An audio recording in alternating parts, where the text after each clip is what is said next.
Hello again. Welcome back to On the Mic with Mike, with me, Mike Jarvis, and my guest for this edition is, shall I say, the one and only Mr. Davon Carty of Anguilla. A bit of background, and I'm sure a lot of people would be familiar with Mr. Carty. First of all, up front, he is a candidate in the election in Anguilla that's coming up across the 25th and 26th of this month, so in a few days' time. However, Mr. Carty is also very deeply involved in arts and entertainment. I suspect that I could say is a bit of an impresario, artist management and development expert, entrepreneur, composer. If you know of the band British Dependency, he is one of the founders of that. I mean, there are so many things that we can speak about, including his political campaign as well. But we are initially going to speak about a project that Mr. Carty and another good friend of mine, who is from Montserrat, Victor Lewis, are jointly involved in across not just Anguilla, but I understand several other islands. He'll tell us about that. A youth creative campus. So after that overview, Davon Carty, welcome to the podcast. How are you, Mike? How are you doing, man? Well, I'm doing pretty good, and I hope that you are too. I get the impression that you actually are doing quite well, judging from the energy I see in your political campaign. Yes, I'm doing very, very well. And we are working very, very hard to establish the next government of Anguilla, which would be the Anguilla United Front. So I was in St. Martin. I just got back here a couple of minutes ago, and I just did a radio interview and one in St. Martin also. So we're feeling positive and feeling really, really optimistic about being able to bring my work to a bigger platform via legislation and policy. Fantastic, and all the best to you with your campaign as well. Let us talk about one of the things that you are quite passionate about and that Victor Lewis told me about, and that is your Youth Creative Campus. Tell us about that. Yes. Well, I must be fair, my brother. The idea of the Creative Campus really comes from Mr. Victor Lewis himself, because I spent the last 20, 25 years developing via classic artist and repertoire the youth of, or some youth in Anguilla. And he saw that and he was like, it's about time to move it to a bigger platform, because I really do take the young people from nothing. And when I say nothing, some of them are not musicians. They come without instruments. They come without finance. They come without any knowledge. They just have a dream. And over the years, I've been able to acquire instruments. I've raised over $300,000 to do that. And I'm talking about everything: bass, guitars, drums, keyboards, front of house, back line, every single thing. And it is something I am extremely proud of. And Vic was the one who said, you cannot let this go. You've got to take it. You've got to move it into the bigger platform, right? So he was the one who propositioned the Creative Campus and taking what I used to do in my living room, in the living room of my house, and moving it into a bigger space that more people can have access to. So are we speaking about both a physical space as well as a virtual space as well? We're talking about both, okay? Because that's the way the world is moving. So we're looking at the world and we're talking about getting access for people however possible. So yes, a physical space where we're talking about music, we're talking about the performing arts as a whole, we're talking about acting, we're talking about green rooms, we're talking about building stages, we're talking about lighting, we're talking about sounds, we're talking about roofing, we're talking about designing performing arts spaces. So we want to cover every single aspect of this, of the performing arts. And it's critical because so much of the Caribbean is about culture. It is our biggest influencer across the globe, the impact that Trinidad has, the impact that Jamaica has, the impact that Barbados has, Puerto Rico, it is immense. So it's about time that we give our people a fair shot at And the form, because I know what they can do for us as a region. And in the music industry, you, I think, professionally would be what is referred to as an A&R man. You mentioned artists and repertoire, meaning you find the talent, you coach the talent, you mold the talent, you promote the talent. And in Anguilla, which has such a fantastic, unbelievably fantastic resource of musicians and culture, one of your success stories is the enormously popular band British Dependency. Just give us a bit of the background how that came about, because I gather that that also ties into the success of your creative campus. Yes, British Dependency comes out of, I was on tour with an Anguillian artist by the name of Jane Rogers, and she had a show at Radio City Music Hall with Patti LaBelle and Diana Ross and Bernie Williams and Gladys Knight and a couple of others. And I was there because I was also doing A&R for her. And I was there with her producer, Mr. Michael Carvin. And the one thing that struck me in that magnificent space amongst all of these fantastic artists was the absence of more Anguillian talent. I just felt at that point in time that Jane's drummer could have been Anguillian, her guitar player, Anguillian, her keyboardist, Anguillian, and they were absent. So I came back to Anguilla after that experience, and I felt like I should really start to A&R a proper Anguillian band. And that really developed. It evolved into what is now British Dependency, and it's seen many changes over the years, but it has stayed true to its form, which is really to encourage creativity, with the understanding that it's not just about reggae, it's not just about calypso, it's not just about the things that we are known for, but this is about really targeting the intellectual aspect of our creativity and finding true uniqueness in that process of chasing creativity. So, using British Dependency, the band, as an example, how many other artists you have involved in your campus at the moment, and is it limited to Anguilla? Well, no, actually, I mean, me personally, I've coached in Arizona, I've coached in Martinique, I've coached in St. Kitts. So there's quite a bit going on. But the biggest impact that British Dependency has beyond my work is that British Dependency has inspired every single Anguillian artist to tour. Every single body now dreams about touring the way that British Dependency does. And that ultimately is the objective, to inspire people. Now, in terms of the business aspect of the music industry, and music is only one element of what you guys are doing with your creative campus, how much emphasis is placed on the business aspect of whatever it is that the people you are coaching, whatever it is that they're getting into? As they come along, as they progress, the individuals are involved in every single aspect of their chosen field. Okay, so for example, we started off with for British Dependency, the current drummer came to us, and his name is Jaden Fleming. He came to us when he was 16 years old. So he honed his craft of drumming straight into actual management. He's now the band leader, and he understands, and he's gone through all the trials and tribulations of learning not only songwriting and composition, but also intellectual property.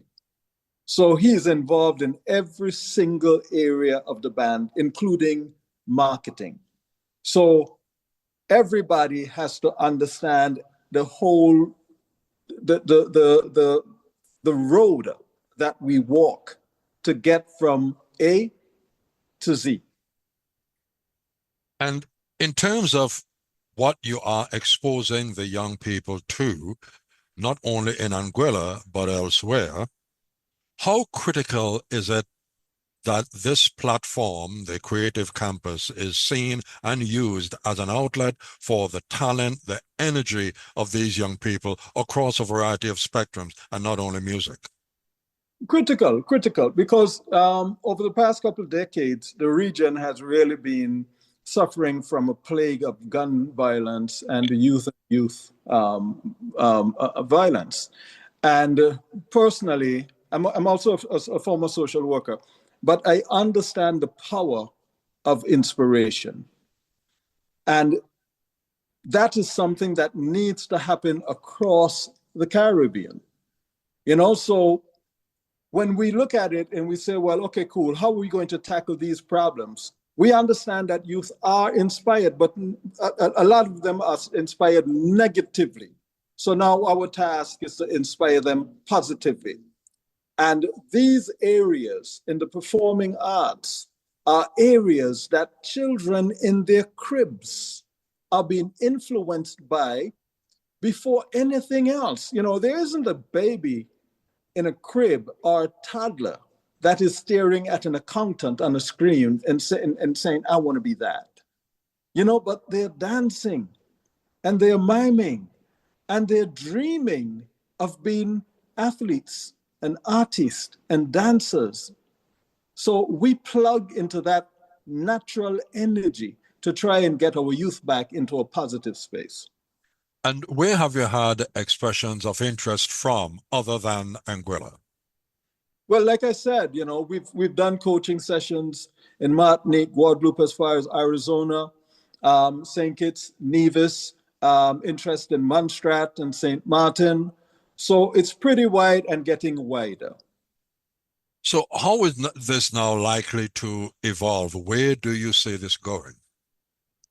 Well, ultimately, what I would love to see is a couple creative campuses in the Caribbean and even further, that visitors, that people can come into the Caribbean and tap into Caribbean culture and Caribbean inspirations and appreciate and study amongst Caribbean people.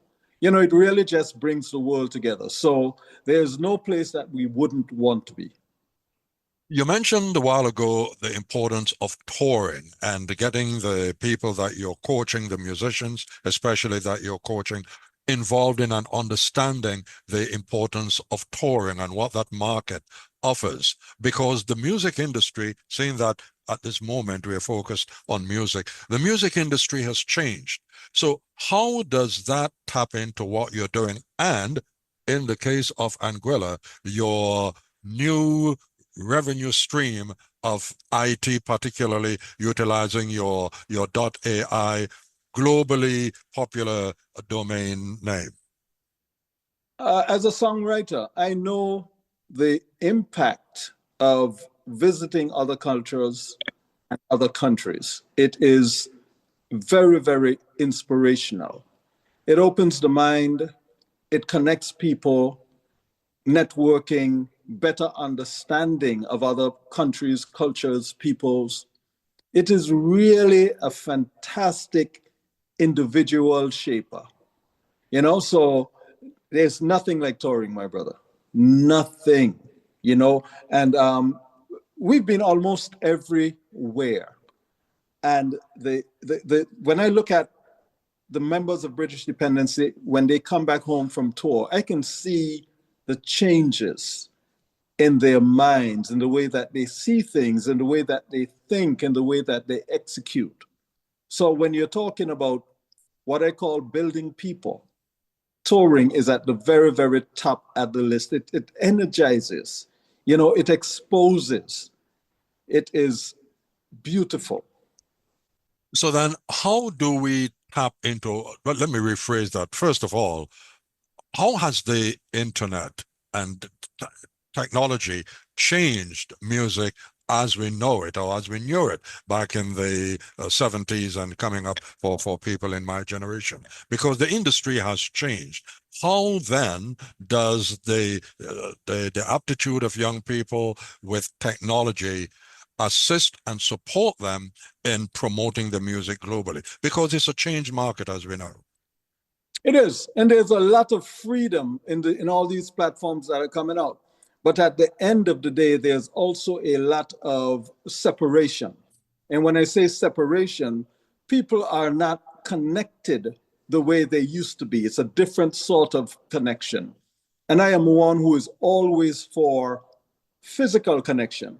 I'm a person, we're having an interview right now for a podcast over Zoom. I would have absolutely loved to be sitting in the same room with Mike Jarvis having this conversation. Is it possible? No, but it definitely would have been my preference. And it is the same thing for music. Music is more than a commodity. Music is a spiritual connector. It is a spiritual uplifter. It is something that brings people together. So I would never say that at the end of the day that, we're in a better place or a worse place, but we're in a different place. But the one thing that we should always try to seek to accomplish is human connection. Absolutely. And the point there is, it might nowadays take the technology to get you to the audience. But once you get to the audience, what do? In a live situation, you're interacting on a person-to-person level. That's what it's all about.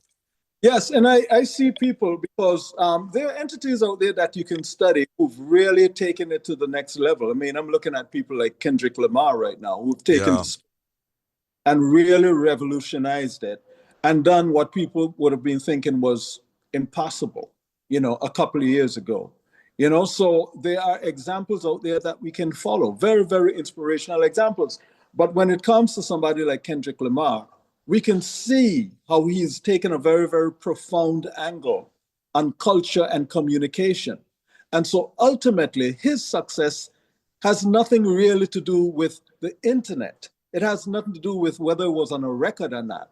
It has to do with his ability to connect with people regardless of the platform, because he is dealing with things that they are dealing with, and he's speaking to things that they understand in a very, very profound manner. So his approach really should be a lesson to all of us. As a matter of fact, now that you've mentioned Kendrick Lamar, I just read and listened to an interview with one of his former school teachers, and the very same inspiration and guidance that you are now offering to your charges, it's exactly the same thing that his teacher said. And when he blew up, the teacher was wondering, is this the same guy? But he came through that very same process that you are undertaking at the moment. Yes. Incredible. And they are out there. They are out there. But the whole thing has been so, how should I put it, dissolved and scattered that it's difficult to put your finger on the way forward. But he is very, very inspirational. And I'm looking at him and thinking that, yes, we are right. We are right. Reggae is right. Reggae is right to be honest. It is right to be critical. Caribbean music, by and large, stand on that very, very solid principle of telling one's story. And we will find that most of our failures have to do when we move away from that reality and simplify it. And when I say simplify it, sometimes the objective is just to make someone dance, but in a very, very honest way, not in a misguided way, but in an honest. Now I say honest, meaning that this is honestly how I feel, and there's no attempt here to do anything else but to make you dance, and I want to make you dance this way by doing this. Exactly. So it's the honesty of the culture that has value, and that has been shown to be the case across the board when it comes to humanity. The value of honesty, the value of integrity, the value of truth, the value of caring. And I must say, your passion is obvious, it's infectious, and it's contagious. And it puts you I'm segueing here now. Work with me on this. It puts you in a position to take what you are doing to the next level, which is the journey you are now on as a political candidate. Give us a bit of background on that and, what your platform is in addition to your creative campus. I absolutely hate the word politician. And I'll tell you why. Because politics really is the art of winning an election. And how that is done is that you really have to pander to and please the electorate in any way, shape, or form to get their support. I like to bypass the whole political aspect of it and go straight to the value of leadership. So for me, taking what it is I do from the world of the performing arts and transplanting it into politics is really no different. I first of all consider myself a leader, and then I have to go down the path of recognizing the value of who it is I want to lead. And then I have to lead with the same honesty, the same morals, the same values, the same integrity, the same care that I have presented in music over the years. So it really is the same thing, but on a bigger platform. So here you are as a political candidate in Anguilla with the Anguilla United Front. Give us a sense, obviously you're campaigning to be elected, but give us a sense of the primary issues that are within your focus. And I know, broadly speaking, the economy, social issues, etc. But give us a broad sense. Yeah, there's the usual stuff, infrastructure, the economy, investment, education, health, that stuff that never goes away. It's incredibly important. But in recent time, the region has been dealing with a plague of an insidious plague of youth violence and gun violence. And I want to use the creative arts and sports to be able to stymie that surge. I want to be able to use the creative arts to be able to inspire people to do better, be better, and aspire to their dreams. Because if we are not inspirational, then what are we? Because inspiration is the most important human product. I absolutely believe that. And it is so easy. Because I'm going to tell you something, Mike. As a youth, you are the product of inspiration. And what I mean by that is you are who you are simply because somebody in your history patted you on the back and said these simple words: "Great job, Mike." What you are doing might not even have been a job that you dreamt of, but Indeed. somebody inspired you to pursue this with these simple words: "Great job, Mike." You've nailed it. You've nailed it 100%. And this, and I'm going to call it a mission that you're on at the moment, and not only to be elected. And, if you were, we wish you well in that, because if you were, that'll certainly take it to the next level. In terms of outreach, and you mentioned the problems that youth crime in, unfortunately, many of the Caribbean islands, that interconnectivity between, say, Anguilla and St. Martin and Montserrat and the other British overseas territories and the other Caribbean islands, and people do tend to move about.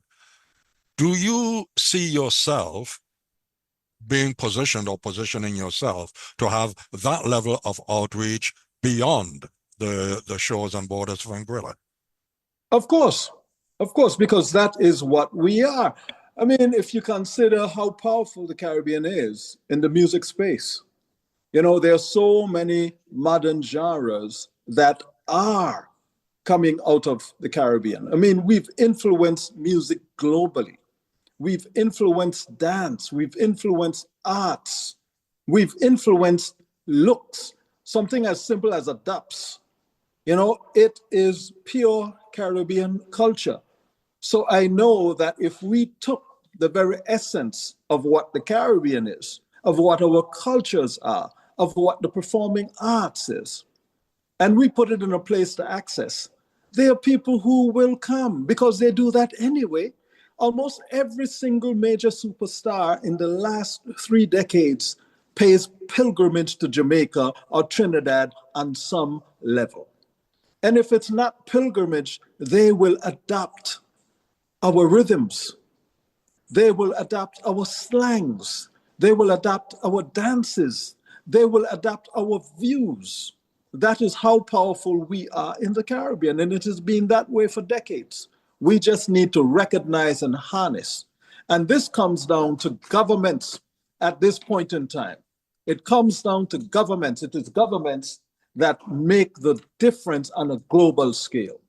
Mr. Davon Carty, thank you very much indeed for your time. Very positive messaging. I wish you all the best with your campaign and look forward to seeing you doing what you're doing, even beyond the shores of Anguilla with your creative campus. Thank you very much indeed. Hey, brother, thank you for the time. I appreciate it. And I look forward to having a conversation with you anytime. Let's go make the world a better place, my brother. Thank you indeed. Okay, Mike, take care.